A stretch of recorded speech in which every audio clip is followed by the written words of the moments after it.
자, 조성현의 과학 토픽 이어갑니다. 과학 스토리텔러 웹진 인저리타임의 조성현 대표 모셨습니다. 대표님 어서 오세요. 네, 안녕하세요. 네, 대표님 오늘은 어떤 주제를 골라오셨습니까? 사상 최초로 네. 민간 우주선이 달에 착륙했다는 소식입니다. 지난주에 약간 들썩였죠. 예. 네.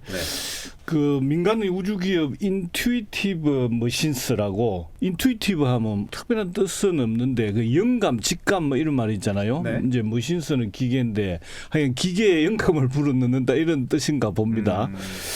여기에서 개발한 달 탐사선 노바C, 일명 오디세우스라고 합니다. 오디세우스는 예전에 그리스 로마 신화 중에 트로이 전쟁 있잖아요. 네. 트로이 전쟁의 지략가, 그리스 군의 사령관, 사령관 오디세우스가 트로이 목마라는 아이디어를 내 가지고 결국 트로이성을 함락시킵니다. 네. 그런 지략이죠. 명장인데 지략가죠.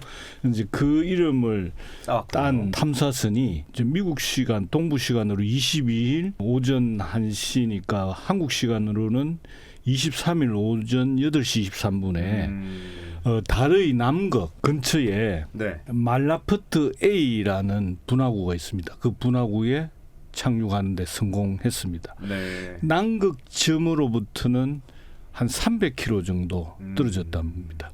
그러니까 지금 남극에 너도 나도 가려고 하는 이유는 저번에 한번 얘기했잖아요. 인도 우주선 네. 찬드라 세카 남극 근처에 물이 있다는 정보가 있습니다.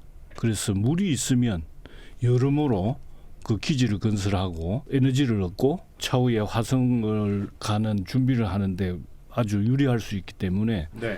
이제 착륙하는 데는 어렵지만 뭐랄까 그 위험은 크지만은 거기 유용한 곳이기 때문에 이제 그 길을 선택한 것 같습니다. 그래서 이게 민간 우주 개발 시대, 이걸 이제 뉴 스페이스 시대라고 하죠. 네. 뉴 스페이스 시대. 옛날에 국가가 중심이 돼서 자존심 회복 내지는 냉전 시대에는 체제 경쟁의 차원에서 하던 우주 탐험 시대가 아니라 지금은 정말 어떤 목적, 어떤 상업적 이익, 어떤 구체적인 이익을 놓고 이제 경쟁하는 시대, 뉴 스페이스 시대의 새로운 이정표가 아닌가 이렇게 평가합니다. 네. 그러니까 민간 우주선으로서는 사상 최초다라고 그렇습니다. 생각하면 되겠습니다. 그런데 이전에도 몇 차례 시도가 있었던 걸로 알고 있는데 그렇습니다. 모두 실패했었던 거죠? 예. 같은 미국의 우주 기업인데 네. 이제 에스트로 로보틱스라는 기업이 비슷한 임무를 띠고 페레그린이라는 이제 탐사선을 보냈는데 네. 착륙하는데 실패했습니다. 연료 누출계람으로 착륙을 하려면은 그냥 떨어뜨리면은 박살이 나겠죠. 그러면 착륙할 때 엔진을 점화해서 속도 조정을 해야 되잖아요. 이게 네네. 이제 아주 어려운 기술인데 이 결정적인 결함으로 실패했고요. 근데 일본의 아이스페이스에서도 실패했고 이스라엘의 스페이스 1이라는 우주선도 달 착륙 시도하는 과정에서 실패했습니다. 네. 자, 그러면 이번에는 뭐가 달랐을지가 궁금한데 예. 오디세우스의 달 착륙 과정을 좀 더 예. 자세히 살펴볼까요? 예. 2월 15일 날 이제 그 케네디 우주센터 네. 에서 스페이스 X의 펠컨 9 있잖아요. 이것도 민간 로켓이죠. 네. 여기는 전부 민간을 쓰는 겁니다. 스페이스 X 펠컨 9이 이제 요즘 아주 열일하죠. 바쁘죠. 상업 맞아요. 로켓으로. 바쁩니다. 이게 실려 올려갔고요. 네. 달 궤도에 이제 7일 후에 달 궤도에 도착해서 거기를 12바퀴를 이제 선회하면서 이게 23일 한국 시간입니다. 23일 오전 7시 30분쯤 이제 실제로 착륙하려고 시도를 딱 했는데 네. 문제가 생겼어요. 문제요? 그래서 한 바퀴 더 돌다가 들고 23일 오전 8시 40분에 24분에 착륙했는데 이 착륙이 늦어진 이유는 네. 고도 측정 도플러 라이더라는 게 있습니다. 우리가 레이더하고 라이더가 좀 비슷한데 네. 레이더는 그 전자기파 중에 이제 극초단파를 쓰는데 이 라이더라는 것은 빛, 전자기파 중에 우리가 흔히 보는 걸 빛이라 그러죠. 그러니까 파장이 가시광선 쪽에 있는 이런 걸 쓰는 게 라이더인데 네. 이게 있어야 이제 뭐 그 정확한 고도 측정도 하고 전파를 내려보내서 오는 그 또 전파를 잡아서 지형을 고도나 모든 걸 그 파악을 하잖아요. 이게 결정적인 부품이 고장이 난 거예요. 그래서 이제 어떻게 하지 해가지고 한 바퀴 더 도는 과정에 나사에서 네. 아 그러면 우리 화물 페이로드라고 하는데 화물 네. 그 보낸 거잖아요. 돈을 주고 달까지 가져가라는 거잖아요. 그걸 전문 용어로 페이로드라고 합니다. 이게 이제 데이터를 얘기하기도 하는데 그 정보에서는 이제 그 데이터 순수 데이터만 얘기하는데 하여간 그 실려 있는 화물이 택배 물건이 6가지가 있는데 그 중에 하나가 라이더가 있었던 거예요. 그럼 우리 라이더를 써라 이랬던 겁니다. 네. 그래서 그걸 써서 천만다행으로 성공했습니다. 네. 네. 난관이 없지 않았군요. 그렇죠. 예. 운도 좋은 걸로 생각이 드는데 네. 그런데 지금도 완벽한 상태는 아니라면서요? 그렇죠. 넘어져 있습니다. 아 넘어져 있어요. 그러니까 이제 이게 다리가 6개인데 네. 이게 딱 서 있어야 되는데 이게 넘어져 있어요. 줄어져 있는 거예요? 네. 그래서 처음에 발표할 때는 로버트 랜딩에 성공했다 해가지고 환호를 했어요. 그리고 하루 뒷날 이제 나사와 그 인투이티브 머신스 그 대표 최고 경영자가 기자회견을 했습니다. 네. 그래서 기자회견할 때 그 알티무스 그 최고 경영자가 설명을 하더라고요. 그 뒤에 나사 유튜브를 보니까 네. 그 설명을 하더라고요. 넘어져 있다고. 지금 이제 다 성공한 과정 뭐 이런 얘기들을 많이 하대요. 그러니까 요 소프트 랜딩을 위해서 아까 그 전에 페리그린은 실패되잖아요. 연료 누출로. 네. 근데 여기는 성공했는데 사상 처음으로 3D 프린팅으로 제작한 엔진을 사용했다. 이제 이 얘기도 나오고 그러니까 수직 하강을 시속 10km 속도로 수직 하강을 해서 네. 표면에 다가가지고 시속 3km 정도로 도보 우리 속도 정도 된대요. 수평 이동을 해서 적당한데 이제 랜딩을 하도록 그렇게 설계됐는데 네. 자기네들 사진이 이제 안 왔으니까 이 그 현 상태 그 지금 오디세우스의 상태를 보니까 연료가 예를 들면 서 있다면 연료 위치가 이렇게 나와 있을 거 아니에요. 그게 이제 다르더라는 거죠. 그래서 그걸 가지고 이거는 넘어진 상태인가 보다고 예상을 했다. 그렇구나. 그렇게 해서 넘어진 것 같다는 이제 발표를 하고요. 예. 그런데 문제는 이제 넘어지면 뭐 모든 걸 쓸 수 없을 수도 있는데 일단은 태양광 패널은 이제 옆면에도 붙어 있고 위에도 있고 하니까 이제 그러니까 육각형이 서 있어야 되는데 육각형이 이렇게 이제 누워 있다는 거죠. 네. 그러니까 또 다리가 이렇게 있으니까 좀 약간 들려 있겠죠. 한쪽은 다리 쪽은 좀 들려 있고 저쪽 꼭대기 쪽은 좀 기울어져 있는 거죠. 완전히 이제 표면에 닿아 있고 한 네. 상태인데 태양광 패널이 작동을 한다. 그래서 전력 충전에는 이상이 없다. 그다음에 그 여러 가지 써야 되는 뭐 페이로드가 6가지가 있는데 네. 그 중에 상당 부분은 위로 향한 쪽에 배치가 돼 있어서 사용은 이제 가능할 거다. 그런데 그 송수신을 위한 지구와 송수신을 위한 그 하이게인 안테나라는 게 있대요. 네. 하이게인 안테나는 원래 착륙을 딱 하면 지구를 바라보도록 설계가 돼 있대요. 이 넘어져서 지금 안테나는 기능을 못하는. 방향이 지금 어떻게 있는지 확인이 어제 얘기할 때까지는 네. 확인이 안 된다는 거죠. 그래서 자기네들이 좀 더 이제 면밀히 해서 2, 3일 후에 자세하게 이제 발표하겠다 이런 얘기를 했습니다. 그래서 이제 우주선이 넘어져서 하여간 소프트 랜딩은 성공이죠. 네. 이게 꽝 해서 폭발을 하거나 뭐 완전히 망가진 게 아니라 그래도 소프트하게 내려 착륙했다. 소프트 랜딩에는 그 부분에서는 성공인데 네. 그러나 이 너무 적기 때문에 원하는 여러 가지 기능을 제대로 100% 할 수 없기 때문에 이 부분에서는 실패인데 하여간 막 불완전한 성공이 아니냐 뭐 이런 얘기가 나옵니다. 네, 그러니까 일단 절반의 성공인 셈인데 하지만 좀 이게 국가 단위가 아니고 예. 민간 기업에서 이뤄낸 성취라고 하니까 앞으로 예. 일어날 일들이 더욱 기대가 되는 건 사실이거든요. 예. 뭐 그동안 민간 우주 탐사 기업하면 일론 머스크의 이 스페이스 X만 알고 있었거든요. 저 같은 경우는. 저도 그렇습니다. 근데 그게 전부가 아닌가 봐요. 이게 예. 인투이티브 머신스 예. 이게 어떤 회사인지도 좀 소개해 주시죠. 예. 일단은 2013년에 설립된 휴스턴에 본사를 둔 그 우주 탐사 기업이고요. 네.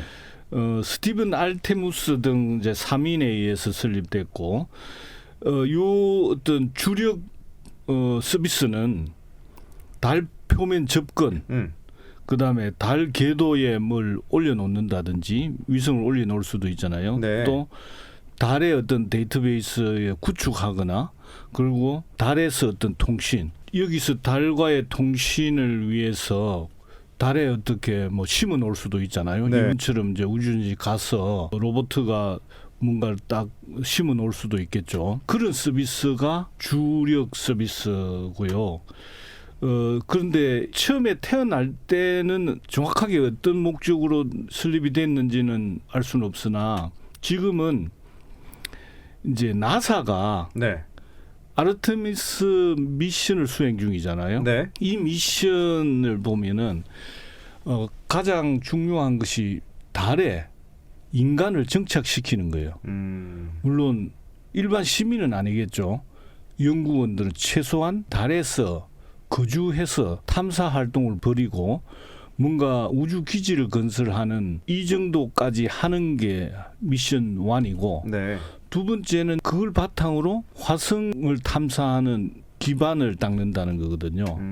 그래서 그 일은 나사가 독자적으로 하는 게 아니라 민간 기업과 같이 한다는 기본 방침이 써 있어요. 네.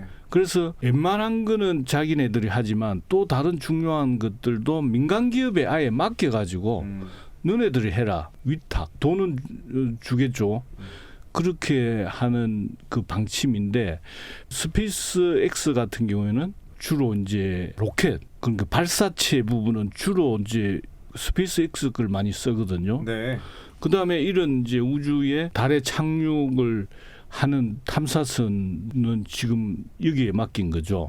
그 전에 아까 말한 한 군데 있었죠. 에스트 로보틱스, 그 페레그린도 그런 식으로 맡겼는데 이번에 실패는 했지만 그렇게 그걸 이제 그 나사가 요즘 민간에 그 맡기는 상업용 달 수송 서비스라고 그 커머셜 루나 페이로드 서비스라고 있어요. 네. CLPS 부분의 중요한 한 축을 담당하는 기업이다. 이렇게 이해하시면 되겠고, 뭐 쉽게는 민간 부분 어떤 나사의 아르테미스 미션을 수행하는 하청 기업이다. 하청 우주 기업이다. 네. 뭐 이렇게 생각하시면 될 것 같아요. 네. 그래서 나사의 상업용 달 프로그램 업무를 가장 많이 수행한 민간 우주 기업인데 이번이 네 번째라고 합니다. 네 번째. 예. 자, 보니까 이 창업자와 경영자 또 직원들도 거의 나사 출신이더라고요. 예. 나사가 할 수 있는 것을 민간에 맡기는 건데 가성비와 효율 또 상품성을 높이기 위한 과정이겠죠. 그렇죠. 본격적인 우주 시대를 준비하는 과정으로 보이는데 자 이번에 달 표면에 착륙한 우주선 오디세우스에 대해서도 이 대표님께서 짚어주시죠. 예. 착륙선은 이제 높이는 4m고 너비는 1.57m 육각형 실린더형이고요. 네. 이제 발사 질량은 1908kg였고 다리가 착지 다리가 6개. 그다음에 100kg의 탑재량을 표면까지 달 표면까지 운반할 수 있다거든요. 그러니까 이 탑재하는 물건을 아까 말한 페이로드라고 했잖아요. 그렇죠. 이게 돈을 받고 뭔가 운반해 준다. 페이로드. 그래서 그게 6개라고 했죠. 태양광 패널을 사용해서 200와트의 전력을 생산할 수 있고요. 이번에 사용한 엔진이 3D 프린팅으로 만든 엔진이다. 아까 말씀하셨죠. 예. 그럼 나사가 이제 페이로드 6개를 보면 나사가 의뢰한 미션용 LRA 레이저 역반사 의뢰, 또 아까 말한 그 기묘하게 쓴 도플러 라이더, 또 LNI 달 내비게이션 시연 장치, 그다음에 SCALPSS 달 표면 연구용 스테레오 카메라 있고, 그다음에 하나는 그 이글캠이라고, 네. 이게 지금 사출하기로 했는데 실패했는지 하여간 이번에 안 됐대요. 이글캠이라는 걸 착륙 과정 전 과정을 표면에 근접할 때를 상세하게 표면과 함께 찍기로 했었는데, 이글캠을 싣고 가서 그걸 지상 그 표면에 거의 왔을 때 사출을 해서 네. 얘가 이제 땅에 떨어져서 내려오는 걸 찍는 겁니다. 그런 걸 하기로 했는데 이번에 사출이 안 됐다고 나왔거든요. 네. 좀 그건 아쉽다고 얘기가 되고 있고요. 그래 이런 그 페이로드들이 실렸고, 이 미션은 뭐냐면 아까 잠시 말씀드렸다시피 나사의 아르테미스 달 탐사 프로젝트의 중심 축 중에 하나인 상업용 달 수송 서비스를 이제 만든다. 그거의 두 번째 미션이다. 그러니까 미래에 인간이 달에 정착할 때 활용할 수 있는 어떤 과학 정보를 네. 미리 수집하는 게 주 임무다, 이런 얘기입니다. 그러니까 달에 그냥 다녀오는 수준이 아니라 정착을 목표로 하는 게 그렇죠. 맞군요. 예. 여기에는 민간 기업이 참여하는 게 유리하다, 이런 판단이 맞을까요? 그러니까 효율을 위해서 그렇죠. 예. 효율성을 위해서. 모든 걸 국가기관이 처음부터 끝까지 다 하는 것보다 이제 민간 기업이. 민간 기업에게 연구 개발에 터전을 주는 거죠. 만약 수요가 전혀 없는데 네. 그걸 누가 개발하겠습니까? 연구할 수가 없잖아요. 그렇죠. 그러니까 이런 자기 큰 프로젝트에 이제 예산이 있는데 그 예산의 일부와 과업의 일부를 민간한테 주서 민간들이 연구 개발에 적극 나서도록 하면 이게 산업적으로 아주 그 영향이 파급 효과가 커질 거 아닙니까? 그렇죠. 그런 어떤 효율, 또 국가적인 어떤 이런 산업의 어떤 육성 차원이라고 봐야 되겠죠. 그리고 우리가 펠컨 9 그 스페이스 X만 보더라도 스페이스 X도 처음에 그렇게 뛰어들 때 이미 이런 걸 예상했겠죠. 이제 그래서 지금 그 민간 상업용 그 발사가 굉장히 그 일이 많거든요. 그러니까 일이 없으면은 안 못할 텐데 아주 많다는 거죠. 국가 차원에서 하기 어중간한 일들, 네. 이런 것들은 이제 민간 기업이 하는데, 지금 스페이스 X는 좀 로켓 부분에 좀 이제 특화된 것 같고, 로켓 발사체. 네, 그렇죠. 그다음에 지금 이런 달 표면 탐사는 이미 두 회사를 봤잖아요. 아까 스트 로보틱스와 인투이티브 머신스, 여기서 계속 할 것 같습니다. 자, 우주개발 역사의 기념비가 될 만한 사건들이 요즘 계속 잇따르고 있습니다. 마지막으로 오디세우스의 달 착륙 성공의 의미 정리하면서 마무리할까요? 예. 그 민간 우주선의 이제 사상 최초 사례라고 얘기했잖아요. 네. 이게 이제 뉴 스페이스 시대의 본격 개막을 알리는 좀 상징적인 사건이 아닌가, 이제 이렇게 보고요. 네. 이게 민간 그 우주 기업 시대라는 것은 민간인은 이게 그만큼 고도의 어떤 기술이 요하는 것이잖아요. 네. 그래서 이제 미국이 1960년대부터 이 매진을 해서 그런 어떤 우주 탐사 기술이 점차 민간 기업으로 이전됐고, 지금은 다른 나라의 한 국가가 하기도 힘든 걸 미국에서는 지금 민간의 우주선이 달에 착륙했다는 거잖아요. 그만큼 민간 기업의 어떤 기술이 그만큼 성장했다. 이걸 이제 증명해 주는 거죠. 네. 자, 이렇게 되면은 민간 기업은 이익을 위하잖아요. 네. 이윤 추구를 하잖아요. 그렇죠. 그러면 이제 상업적 이익을 위한 어떤 우주 산업의 성장이 예상이 되죠. 그러면은 이 우주 산업의 성장이 되면은 결국 인류가 결국은 우주 식민지 개척에 더 발걸음을 재촉할 것이다. 예.